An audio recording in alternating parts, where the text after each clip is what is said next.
Xbox. So we talk a lot about PlayStation there. One of the big topics of conversation has been around the exclusives. Sony has some pretty hard-hitting exclusive titles. And Microsoft was relying on Halo being a part of the launch in a big way. And then they even showed it off. And then they got all the, well, I mean, we talked about it a number of times on the show. It became a meme and people were upset and we were trying to be nice. And then people got mad at us for trying to be nice. Anyway, remember that the topic came up that Microsoft was thinking about buying TikTok.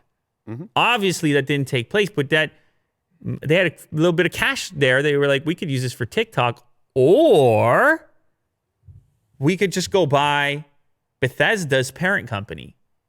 We could just go buy game company responsible for Fallout, responsible for Elder Scrolls. It also owns id Software, responsible for Doom. That's a big deal. So they took $7.5 billion. They've expanded and they've purchased this game developer.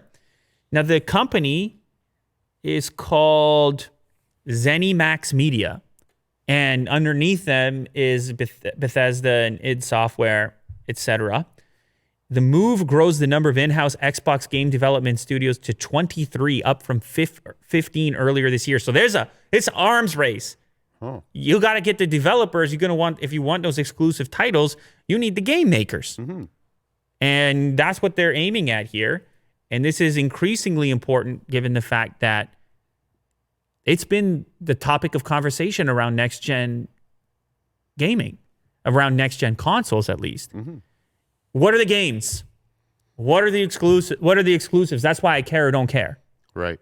And it's been tough for Microsoft with the bad news and this at least showcases, okay, maybe we don't have the exclusive title you're looking for off the bat.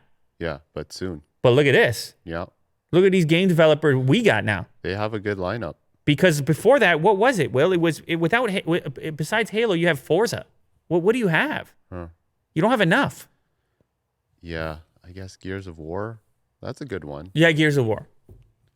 So, anyways, this is a really big deal. It's a big deal from a money perspective. It might be a better buy than TikTok for Microsoft. I would say so. It's more in line. Like they can immediately put it into play. It is the biggest ever video game purchase for Microsoft. That's huge, man. And Doom is on the up and up. Is it? Yeah. Yeah, I seen some clips. That thing looks wild. The new Doom game looks looking great. Bananas. Yeah, it has a bright future. So they gotta get the key launch titles going. Of course, on the PlayStation side, you have the Miles Morales, the Spider-Man game, and then probably the re-release, the remastering of the previous PS4 exclusives. So people can be looking at that, and they're gonna have to make a choice. But if you were leaning in Microsoft's direction, this can only help.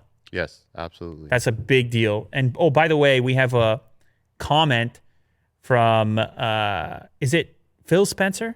What's his first name? Phil Spencer. Yeah. We have a comment from Phil Spencer. Today's the landmark step. We will be adding Bethesda's catalog of hit games to Microsoft Xbox Game Pass, which now boasts more than 15 million subscribers. Big stuff there as well. So it will show up on Game Pass too. Great. All that stuff.